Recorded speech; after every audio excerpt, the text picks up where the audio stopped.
It's been a long day without you, my friend, and I'll tell you all about it when I see you again.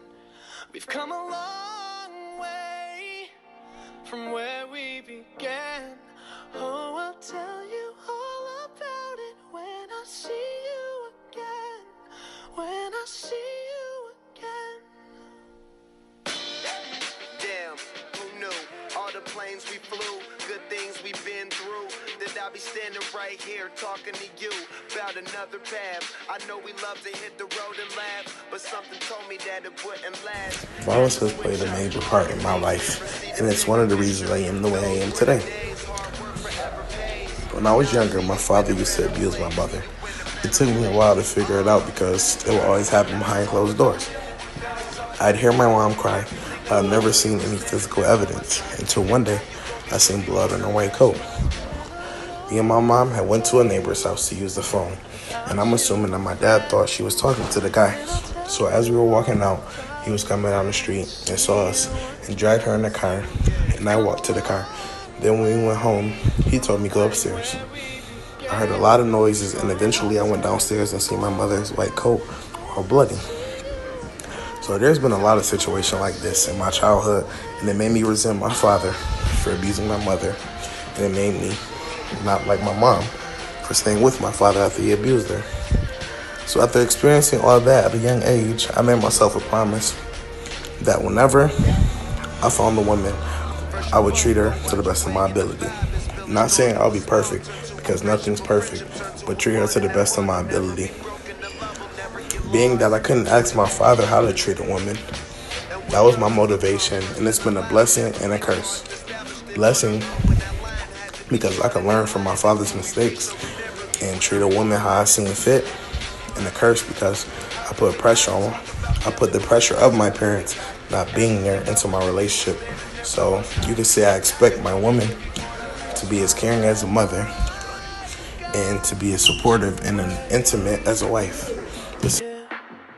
Hold every memory as you go, and every road you take will always lead you home. Oh, it's been a long. Violence has touched me in a very profound way. I've lost many friends to violence, and many of my friends have lost a family member to violence. And I never thought that my family would be affected in such a way. But last year that changed when I lost my cousin to gun violence.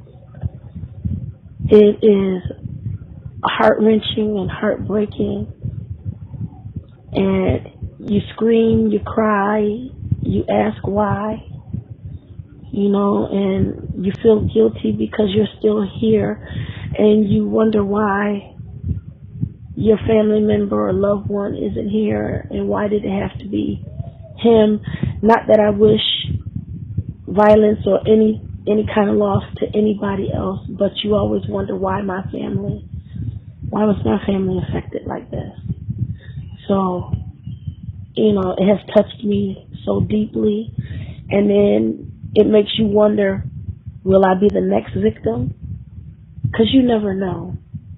You could step out your door and that be the last time you be in your home. So it makes me more aware of my surroundings.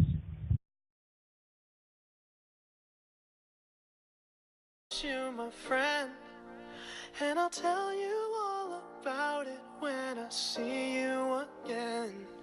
We've come a long way from where we began. Oh, I'll tell you all. So the question is, how do people cope and deal with tragedy and violence? And as far as myself, I have dealt with tragedy and violence in many different ways. I had a first cousin who was trapped in a lifestyle that she wanted to get out of, and she was making her steps to get out of. And the people that she was friends with did not agree with her getting out of the lifestyle. So, they shot her in the head and they murdered her. And they only received 6 months and was deported back to where they were from. That sort of devastated, me. But just not me, but my family as a whole, because the person that did this was her so-called friend. And we just did not understand why would someone who said that they're your friend would take your life so callously. And it just sort of kind of made us learn to have a new sense of awareness of what's going on around us and the people that we have involved ourselves with. And, we had to do a lot of counseling to get through this, but we pulled together as a family and had a new sense of purpose about what family is and how to make sure that friends are your friends so you will not be hurt by them. A friendship turn to a bond, and that bond will never be broken. The love will never get lost. And when brotherhood come first, then the line will never be crossed. Established it on our own when that line had to be drawn, and that line is what we reach. So remember me when I'm gone. How can we not talk about family when family's all that we got? Everything I went through, you were standing there by my side. Violence have a big impact on my life. June 7, 2018, I lost a big brother. Someone who I looked up to. Someone who told me they had me forever. Someone who made my dad a promise and told my dad that he had me forever. And someone took his life. When I lost him, I just didn't want to live anymore. I just cried and cried until I couldn't cry anymore. I was heartbroken. Because that same day he passed away, well, as I should say, he got murdered, he just came from seeing me. And I regret what I did before he passed away, because he just got mad at me and he told me never speak to him again. I just wish I could have him back. Nobody deserved to die.